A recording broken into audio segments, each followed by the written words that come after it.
senhoras e senhores, estamos de volta com mais um episódio do Mete Bola. Depois de 2 semanas aí em que tivemos desfile de escolas de samba no Rio de Janeiro e em São Paulo. Tivemos finais dos campeonatos estaduais no Nordeste, que ainda não tinham sido definidos. O Fortaleza foi campeão cearense, o Náutico foi bicampeão pernambucano. Eu que estive em Recife no final de semana.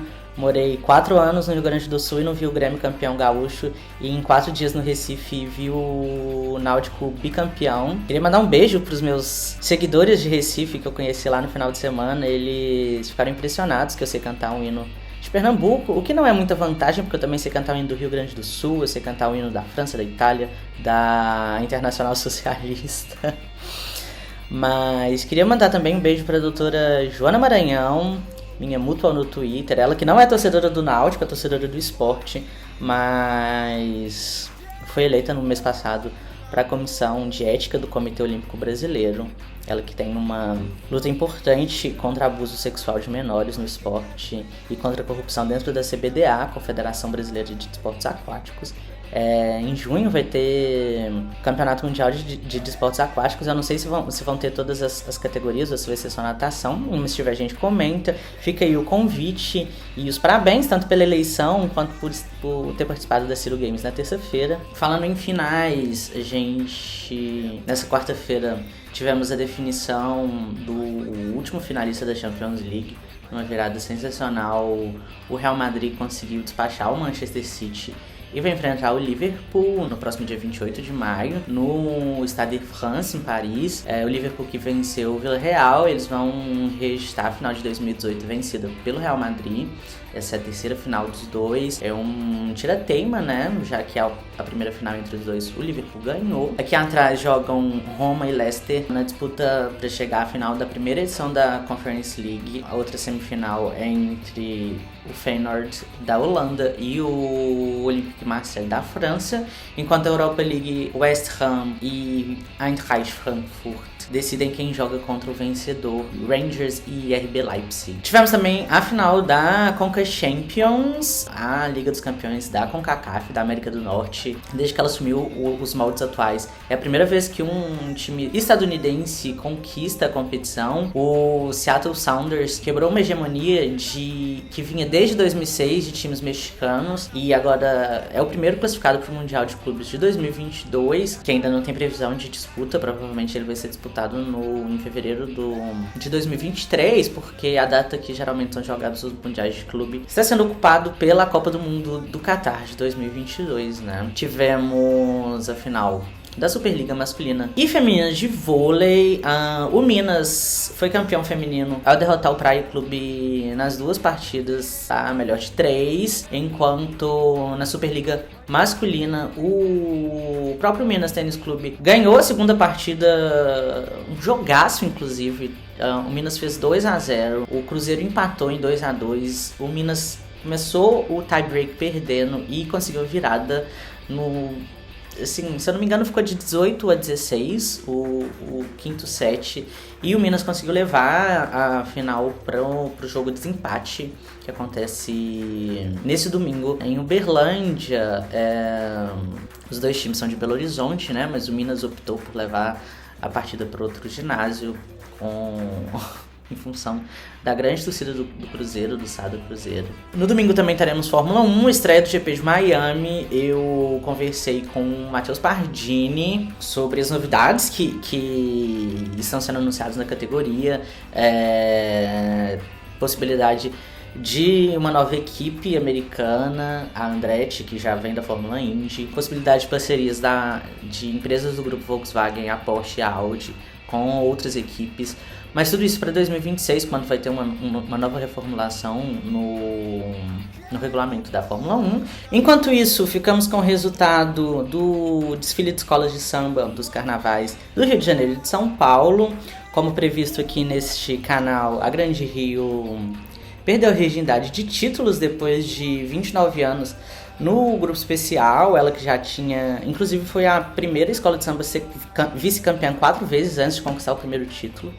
ela homenageou Exu na avenida. Foi um desfile sem tirar nem pôr, foi unanimidade entre especialistas, entre o público, entre os jurados, tanto é que acabou sendo campeã. A vice-campeã foi a Beija-Flor de Nilópolis, aí já não foi tanta unanimidade.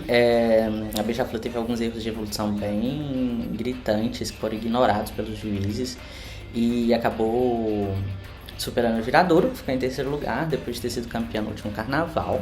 O Império Serrano foi campeão do grupo de acesso e assume o lugar que era da São Clemente, rebaixada depois de um desfile cheio de erros. Uma pena, porque era uma homenagem ao Paulo Gustavo, mas já era meio que previsto, o samba era bem ruim, deu problema na comissão de frente. O Império Serrano homenageou Mangangá, um capoeirista famoso de Salvador, o Besouro, que supostamente tinha um corpo fechado e acabou morto numa emboscada. Enredo liderado por Leandro Vieira, também carnavalesco da Mangueira. Ele saiu das duas escolas e agora vai para a Imperatriz Leopoldinense. O Paulo Barros, do Paraíso do Tuiuti, que também enfrentou algumas dificuldades no carnaval, retorna à Vila Isabel. Esse período logo depois do carnaval cheio de mudanças, dança de cadeiras, tudo dentro do esperado para o carnaval de 2023. Em São Paulo, a campeã foi a Mancha Verde. Foi um empate quádruplo. Claro que os quesitos, eles são quesitos de desempate de trás para frente, né? Então a Mancha Verde acabou sendo campeã com um novo rebaixamento da Vai Vai, que não tinha sido rebaixado, que nunca tinha sido rebaixado, foi rebaixado em 2019. Voltou em 2020, agora é rebaixada novamente. Falando em rebaixamento, queria mandar um beijo pro meu amigo carioca Enzo Menucci, ele que desfilou pelo Acadêmico de Santa Cruz, no grupo de acesso do Rio de Janeiro, foi rebaixada, desfilou pela Mangueira no grupo especial, não foi para as campeãs. Na Intendente Magalhães, ele ia desfilar pela Difícil é o Nome na série prata. Não conseguiu desfilar, mas mesmo assim ela foi rebaixada para a série bronze. Ele que é torcedor do Fluminense e filiado ao Partido Democrático Trabalhista, espero que ele vote 22 esse ano para garantir que para garantir que o Bolsonaro não seja reeleito. Para variar, o cachorro da vizinha começou a latir, o que me obriga a chamar a vinheta para conversa com o Matheus Pardini.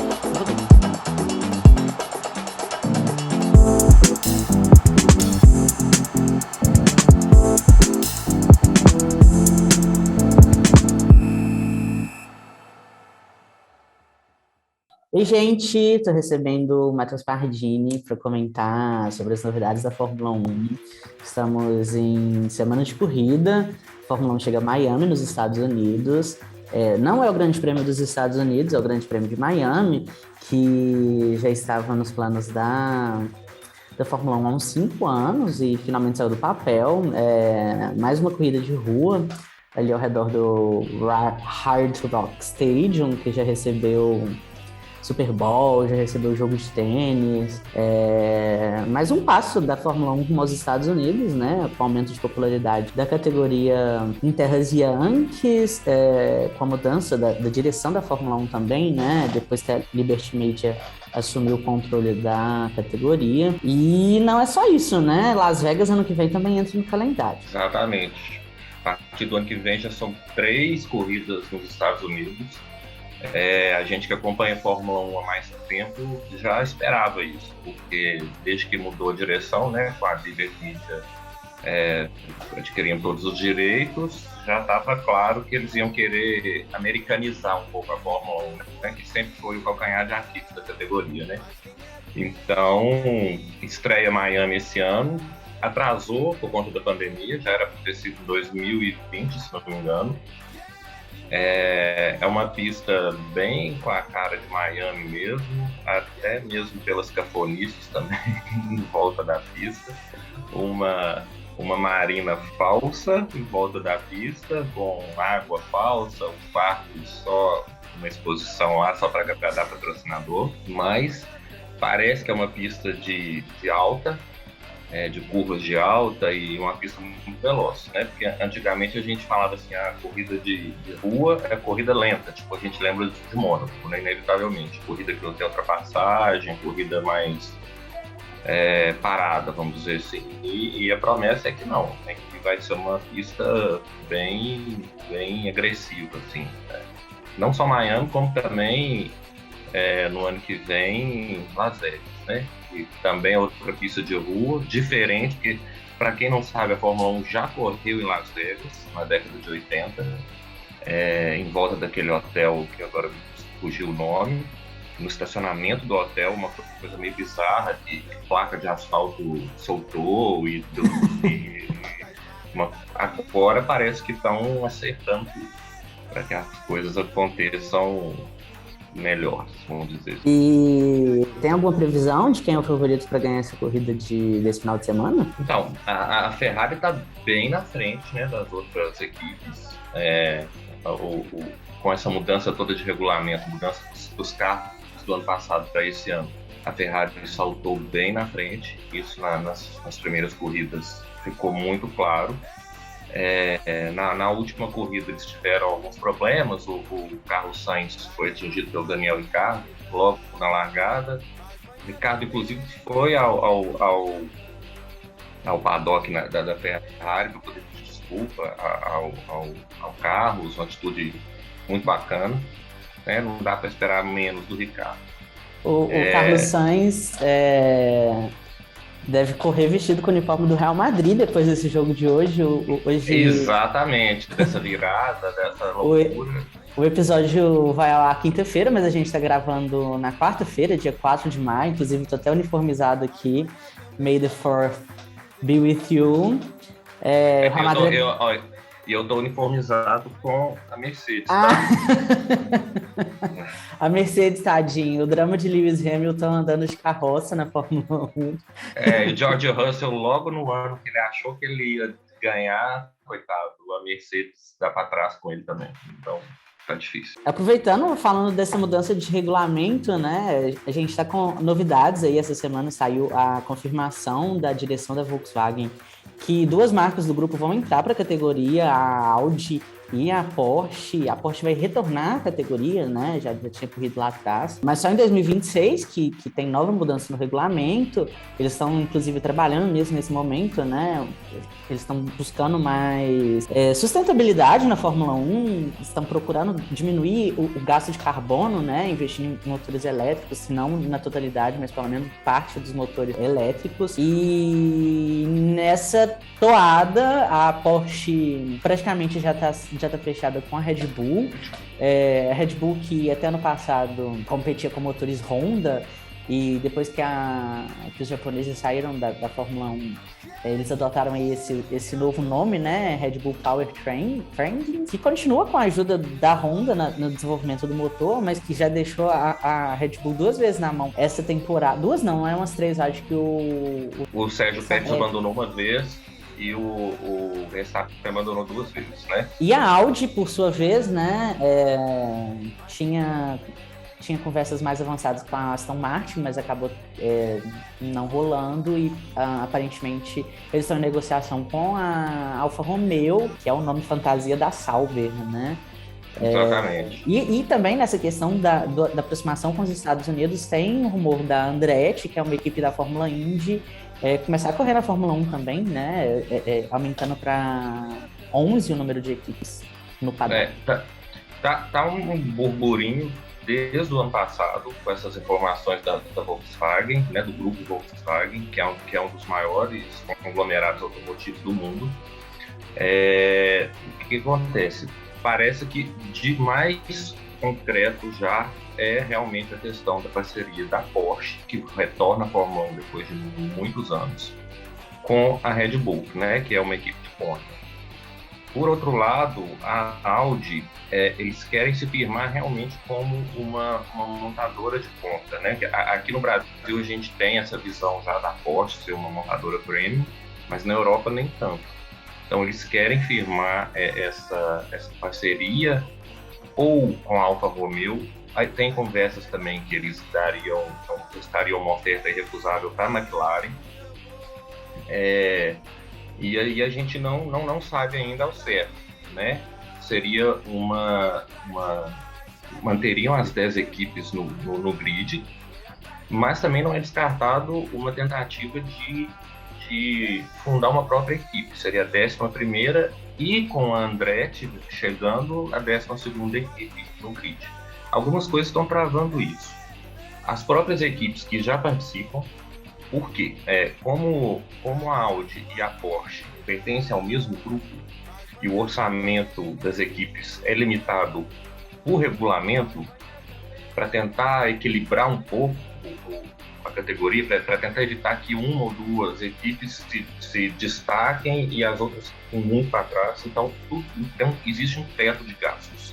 Então, o principal argumento dessas outras equipes é que, como as duas marcas, tanto Porsche quanto Audi, pertencem ao mesmo conglomerado, elas estariam em vantagem, elas teriam um orçamento em dobro, vamos dizer assim, né? Então, eles estão tentando achar um meio termo aí para que todo mundo saia bem. A outra coisa que em 2026, realmente, parece que a partir de 2026, é quando, exatamente o que você falou, quando de fato acontece uma eletrificação maior nos carros da Fórmula 1. Hoje já existe, os motores são V6 híbridos, mas uma eletrificação maior, em maior parte dos componentes, a partir de 2026, quando muda o regulamento de novo. Na Fórmula 1 é tudo muito planejado. Vamos dizer que a Fórmula 1 é um laboratório para tudo na indústria automobilística. Né? Tudo que tem hoje na Fórmula 1, daqui a alguns anos, podem esperar que vai ter nos carros de rua. Até o sistema de refrigeramento da Ferrari esse ano que eles estão usando a mesma refrigeração de espaçonaves, né? Sim, exatamente.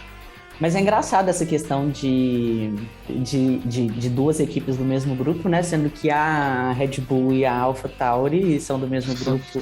Exatamente. E esse ano o burburinho que tá rolando da parceria entre a Ferrari e a Haas, né? A Haas que é americana, mas que tem um cubículo ali dentro do escritório da Ferrari em Maranello. Então acaba sendo a própria Alfa Romeo também. Então acaba soando um pouco hipócrita, né? Não, totalmente, né? E vindo de Red Bull, Helmut Marko e Christian Horner, a gente pode esperar qualquer coisa. Uhum. Sobre a questão dos Estados Unidos ainda, é muito importante a gente ressaltar que é uma estratégia traçada há anos, né? Um dos grandes responsáveis por esse boom nos Estados Unidos é a parceria com a Netflix, o Drive to Survive. Isso. Que, assim, renovou completamente. Antes, Fórmula 1 era um esporte mais de nicho, assim, a gente via algumas pessoas que já gostavam e tal, e os fãs pareciam que estavam envelhecendo junto com a categoria, né? Agora, com o Drive to Survive, que a gente já está na 4ª temporada, que mostra os bastidores, as intrigas, inclusive alguns pilotos já se recusam a participar, é o caso do atual campeão, né, o Max Verstappen. Isso, assim, elevou os pilotos à categoria de superstar, assim, eles... No ano passado no Brasil, a quantidade de gente que estava no aeroporto para poder esperar os pilotos era uma coisa assim, absurda, coisa que nunca tinha acontecido, né? Eles viraram um popstar mesmo. Querendo ou não, estadunidense sabe fazer show, né? Eles sabem valorizar os seus próprios produtos, e a partir do momento que a Fórmula 1 se aproxima dos Estados Unidos, ela passa a ser... Porque, querendo ou não, é um mercado de 300 milhões de pessoas, né? Nos Estados Unidos, só os Estados Unidos. A Fórmula 1 tentou, por várias vezes, entrar nos Estados Unidos de maneira mais efetiva. Não sei se as pessoas se lembram, em 2005, a Fórmula 1 ainda corria no lendário circuito de Indianápolis, né? Usando parte do circuito externo, que é o oval, e parte do circuito interno. Só que teve um problema com a maioria dos carros que usavam pneu Michelin, e foi um fiasco. Assim, os carros deram uma volta de apresentação, e quando foi ter a corrida, os carros foram retirados e só 6 carros largaram. Assim, o pessoal foi uma coisa horrível. No outro ano eles ainda correram lá, e depois o contrato foi cancelado. A Fórmula 1 só voltou para os Estados Unidos em 2012, em Austin, que é o Circuito das Américas, que está até hoje, né? E ficou com essa única corrida até esse ano. E agora vem Miami, ano que vem Las Vegas, mas a Fórmula 1 já correu em várias pistas lá, Daytona, Sebring, Long Beach, já tentaram inclusive em Nova York. Esse americano sabe fazer show, né? Já tivemos brasileiro que ganhou, o Rubinho ganhou em Indianápolis em 2002, que foi quando ele de fato certificou o vice-campeonato, que não é pouca coisa, né? Que as pessoas têm mania de falar que o Rubinho, Rubinho isso, Rubinho aquilo, o Rubinho é um grande piloto. Eu estava comentando isso esse final de semana, as pessoas, o brasileiro principalmente, eles não gostam de torcer, né? Gosta de ganhar. Exatamente. Quem assiste, na época do Guga, todo mundo assistia tênis, e hoje em dia ninguém assiste tênis mais, basicamente. E na Fórmula 1 a mesma coisa, o Rubinho passou anos sendo vice-campeão mundial, que não é pouca coisa, e sempre foi detonado, fazia piada com ele no Cacete Planeta, e até hoje, né? O Felipe Massa nem isso. O Rubinho, eu falo que ele o espaço mais ingrato da história do esporte, não falo nem da Fórmula 1, não, da história do esporte. O Rubinho teve a missão de substituir o maior ídolo que o Brasil já teve, que é o Ayrton Senna. Ele era um menino de 20 e poucos anos, e quando teve de fato condição de fazer alguma coisa, ao lado dele estava o maior piloto da história até então em números, né? O Michael Schumacher. Então, a vida do Rubinho não foi fácil, mas mesmo assim ele mostrou muito. Quem acompanha automobilismo sabe que o Rubinho é espetacular. Depois dessa corrida de Miami, a Fórmula 1 retorna à Europa, né? E aí mais pra frente aí, inclusive eu acho que isso deveria ser mais bem dividido, sabe? Eu gosto de, por exemplo, as pernas da Europa. Aí eu acho que devia ser, por exemplo, ter umas corridas na Ásia, aí depois na Europa, e depois vem pra América e corre tudo aqui de uma vez, tipo Canadá, Estados Unidos, México, Brasil. Sim, eu acho que seria mais divertido, sabe? Os próprios pilotos reclamam disso, desse vai e volta, e queriam um pouco menos. Pô, nós vamos ter 23 etapas esse ano. Você imagina a quantidade de deslocamento desses pilotos de Austrália, Japão, o Extremo Oriente, ao Canadá, Estados Unidos, Brasil e México, passando pela Europa, pelo Oriente Médio também, pela Europa Oriental. A gente tem corrida no Azerbaijão, então é muita viagem. Eu acho que depois essa corrida vai ser basicamente o tira-tema da temporada, né? Desse início de temporada, porque são 2 vitórias pro Verstappen e 2 pro Leclerc. Quem sair vitorioso pode assumir a ponta do campeonato ou continuar, como é o caso do Leclerc. Leclerc, que essa semana saiu o jogo de videogame da Fórmula 1 e ele é a capa da edição desse ano, né? Eu achei bem engraçado, porque o campeão mundial é o Verstappen, depois de anos de domínio do Hamilton, e escolherem não colocar ele na capa e colocar o Leclerc, que tá aí na liderança do campeonato, despontando para disputar as cabeças. Eu achei bem... Olha, eu achei bem feito pro Boca de Tilápia, para falar a verdade. Eu também. Eu não sei o motivo que levou eles a fazerem isso, mas assim, o Verstappen, ele não gosta de mídia, ele não gosta de... Tanto que ele retirou os direitos de transmissão dele, né, no Drive to Survive. Mas eu acho bem feito, porque esse campeonato ano passado, ele levou na mão grande, ao meu ver, né? Polêmicas à parte, para mim, o campeão é o Hamilton. Chato, o próprio Dick Vigarista, ele. Eu acho engraçado, porque ano passado, na briga entre o Verstappen e o Hamilton, eu torcia pra briga, né? E eu sempre gosto de ver novos campeões, assim, tanto no futebol quanto no qualquer esporte. Eu sempre torço pro azarão, sabe? Aí esse ano, com o Leclerc na liderança e o Verstappen atrás, eu fico xingando ele toda a corrida. Apesar de eu estar com a camisa da Mercedes, o meu coração é laranja, sabe? É McLaren. Então, se o Lando ou o Ricardo beliscarem um pódio ali, para mim já está de bom tamanho. Mas entre o Leclerc e o Verstappen, sou 200% do Leclerc. Sem sombra de dúvida. Matheus, muito obrigado. Na próxima semana eu volto com o resultado da corrida. Espero que seja favorável. Também, Espero que o lado bom da força se sobreponha em Miami. Exatamente, também espero. Mas é isso, muito obrigado pela participação. Até a próxima. Eu que agradeço, Matheus. Valeu. Abração. Abraço.